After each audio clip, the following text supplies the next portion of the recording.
कर सकती हूँ। आज का वीडियो सीईटी एग्जाम 2024 से संबंधित है दोस्तों। आज का वीडियो दोस्तों अति महत्वपूर्ण रहेगा। इस वीडियो के अंदर दोस्तों सर्वप्रथम हम बातचीत करेंगे कि नॉर्मलाइजेशन होगा तो किसको फायदा किसको नुकसान, क्योंकि आप सभी को अच्छी तरह से पता होगा दोस्तों 4 शिफ्टों के अंदर एग्जाम हुआ है। तो जब नॉर्मलाइजेशन होगा तो कुछ शिफ्टों के नंबर बढ़ेंगे भी, हो सकता है कुछ शिफ्टों के नंबर कम भी होंगे। तो किन शिफ्टों वाले अभ्यर्थियों को बेनिफिट मिल सकता है इसके ऊपर बातचीत करेंगे। 40% से कम बन रहे हैं तो पास होंगे। बहुत सारे साथी मुझे ऐसे मिले जिन जो कमेंट कर रहे हैं कि सर हमारे 38% बन रहे हैं, 39% बन रहे हैं, 41% बन रहे हैं। यदि हमारे को नॉर्मलाइजेशन में कुछ अंक बढ़ जाए तो हमारे लिए बेनिफिट रहेगा। तो कितने नंबर के शिफ्ट के अंदर बढ़ सकते हैं दोस्तों, इसके ऊपर बातचीत करेंगे। कुल कितने पास हो सकते हैं आप सभी को चित्र से पता होगा दोस्तों। एग्जाम के अंदर एपीआर होने वाले स्टूडेंटों की उपस्थिति अच्छी खासी थी। तो जो सीईटी के अंदर 40% या 35% से ज़्यादा वालों को पास किया जाएगा, तो टोटल लगभग जितने एग्जाम के अंदर बैठे हैं इनमें से कितने अभ्यर्थी पास हो सकते हैं। आंसर की कब तक आएगी, परिणाम कब तक आ सकता है, और सीईटी ग्रेजुएशन लेवल से जो आगामी भर्ती आने वाली है वो भर्तियाँ कौन कौन सी है, कितने पदों पर है, कब तक उनका नोटिफिकेशन जारी होगा और कब तक उनकी परीक्षा तिथि डिसाइड हो सकती है दोस्तों, तमाम पॉइंट के ऊपर ये वीडियो रहेगा। इस वीडियो को दोस्तों ज़्यादा से ज़्यादा शेयर करना है, और यदि चैनल पर पहली बार है तो दोस्तों चैनल को सब्सक्राइब अवश्य करिएगा। सबसे पहले दोस्तों बातचीत करेंगे कि नॉर्मलाइजेशन होगा दोस्तों, ये तो स्थिति स्पष्ट हो गई है। अब बहुत सारे साथी कमेंट ये भी करेंगे कि सर नॉर्मलाइजेशन में कितने नंबर बढ़ सकते हैं।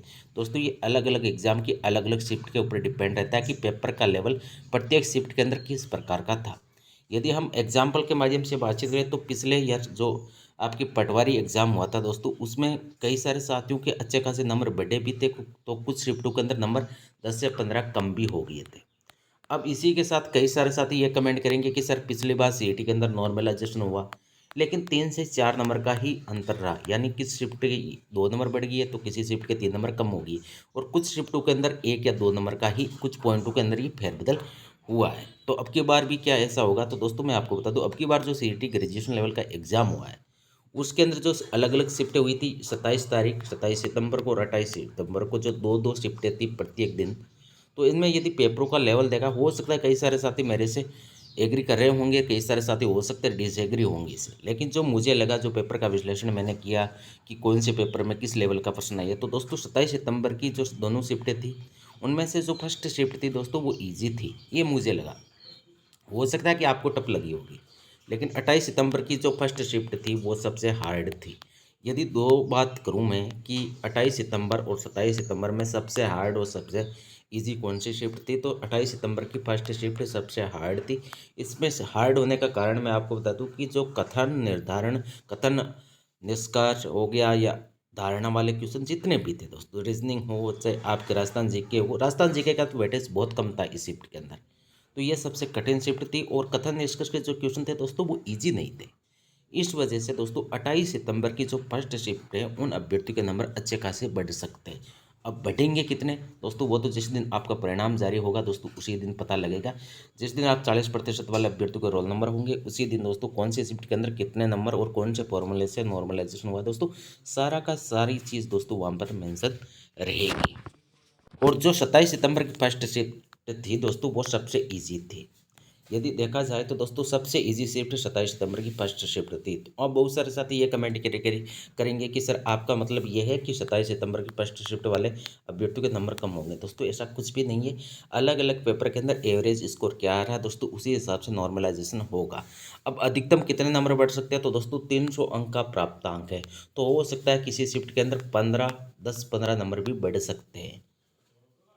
ये कोई ज़रूरी नहीं है कि 2 से 3 नंबर बढ़ेंगे या 1 से 2 नंबर बढ़ेंगे दोस्तों, ये डिपेंड करेगा कि शिफ्ट का एवरेज स्कोर क्या है। पिछली बार सीईटी से तुलना करना दोस्तों बिल्कुल भी तर्कसंगत नहीं है, क्योंकि पिछली बार सीईटी के अंदर जो अलग अलग शिफ्टों के अंदर पेपर हुआ था दोस्तों, पेपर का लेवल एक समान आ रहा था, तो हल्का सा नॉर्मलाइजेशन में फेरबदल हुआ। जबकि अब की बार 28 सितंबर की फर्स्ट शिफ्ट वाले अभ्यर्थियों के दोस्तों और 28 सितंबर की जो सेकंड शिफ्ट हो, चाहे 27 सितंबर की जो फर्स्ट शिफ्ट सेकंड शिफ्ट हो, इनमें अभ्यर्थियों के अच्छे खासे नंबर बढ़ सकते हैं। कम कितने होंगे दोस्तों, यदि पहली तो बात यह है कि कम होने की संभावना बहुत कम है। यदि होंगे भी तो कुछ नंबर आपके कम हो सकते हैं, 2 से 3 या 1 से 2, ज़्यादा नंबर आपके कम नहीं होंगे। आपको किसी भी तरह की कोई टेंशन लेने की आवश्यकता नहीं है। अब बहुत सारे साथी ये भी कमेंट करेंगे कि सर कितने प्रतिशत वाले अभ्यर्थियों को आगामी भर्तियों की तैयारी करनी चाहिए, जैसे पटवारी होगी, ग्राम विकास अधिकारी होगी। तो जिन अभ्यर्थियों के अभी फिलहाल जनरल, ओबीसी, ईडब्ल्यूएस, एमबीसी के अंदर 40% अंक बन रहे हैं, चाहे आप कोई सी भी शिफ्ट के अंदर क्यों ना हो, तो दोस्तों आपको अच्छी तरह से प्रिपरेशन करनी चाहिए। बहुत जल्द पटवारी का भी आपकी परीक्षा तिथि जारी होने वाली है। ग्राम विकास अधिकारी का भी आपको नोटिफिकेशन देखने को मिलेगा। हालांकि पटवारी की परीक्षा तिथि सबसे पहले होगी, पहले पटवारी का एग्जाम होगा, उसके बाद ग्राम विकास अधिकारी का होगा। तो जिन अभ्यर्थियों को 40% अभी नंबर बन रहे, अच्छी तरह से तैयारी करिए। नॉर्मलाइजेशन होगा तो किसको बेनिफिट मिलेगा, किसको नुकसान होगा? दोस्तों नुकसान नॉर्मलाइजेशन में किसी को भी नहीं होगा, क्योंकि यदि शिफ्ट ईजी है, जो भी शिफ्ट ईजी है, यदि एवरेज स्कोर कम आ रहा है, दोस्तों बाकी शिफ्टों के समान उसको कर दिया जाता है। अब 40% से कम बन रहे हैं तो पास होंगे दोस्तों, ये नॉर्मलाइजेशन के ऊपर डिपेंड है। और हो सकता है अभी प्रारंभिक आंसर की भी जारी नहीं हुई है, तो यदि आपके अभी कम नंबर बन रहे हैं, मान लें किसी किसी अभ्यर्थी के, मान लीजिए आप 38% बन रहे हैं, तो हो सकता है जब प्रारंभिक आंसर की जारी हो तो 3 से 4 क्वेश्चनों में फेरबदल होकर दोस्तों उसके 40% अंक भी बन सकते हैं। कोई बड़ी बात नहीं है। तो अभी दोस्तों अपनी तैयारी जारी रखिए। और पटवारी हो गया, वीडियो हो गया दोस्तों, इनका सिलेबस आपके हर एग्जाम के अंदर लगभग कॉमन सिलेबस है। यदि तैयारी करोगे भी तो दोस्तों आपको 1% भी नुकसान नहीं होगा। कुल कितने पास होंगे? तो लगभग मेरा अनुमान है दोस्तों 4 से 5 लाख अभ्यर्थी पास हो सकते हैं, जिनके 40% और 35% से ज़्यादा। आंसर की कब तक आप सभी को अच्छी तरह से पता होगा, अक्टूबर एंड तक आपकी प्रारंभिक आंसर की जारी हो जाएगी।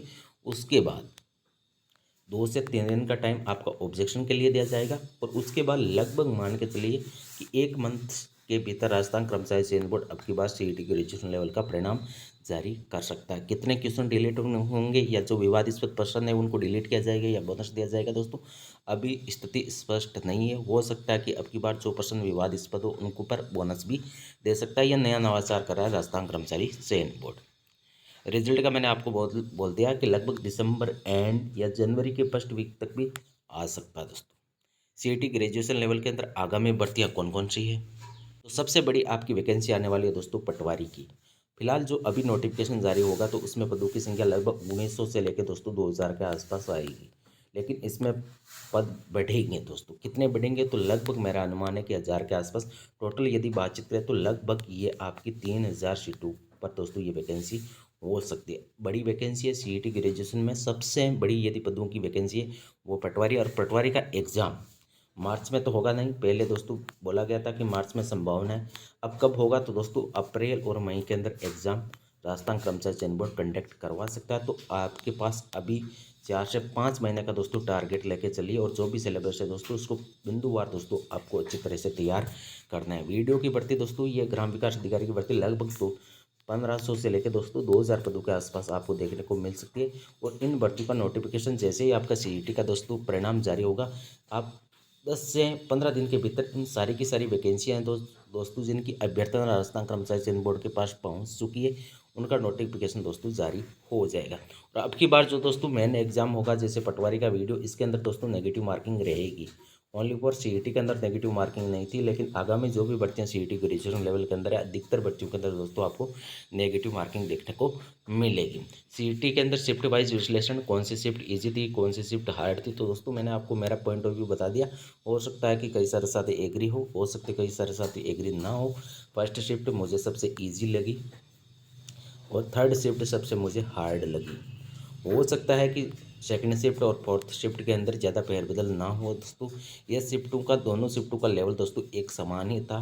चाहे आप कोई से भी क्वेश्चन देख लो, राजस्थान जीके का वेटेज बहुत कम रखा था सीईटी के अंदर। इसी वजह से अधिकतर स्टूडेंट ऐसे हैं जिनके मिनिमम क्वालिफाई नंबर नहीं आ रहे दोस्तों, ये रियलिटी है। तो दोस्तों ये थी आज की वीडियो। यदि वीडियो पसंद आई तो दोस्तों इस वीडियो को ज़्यादा से ज़्यादा शेयर करना है। और यदि चैनल पर पहली बार है तो दोस्तों चैनल को सब्सक्राइब अवश्य करिएगा। थैंक यू, धन्यवाद।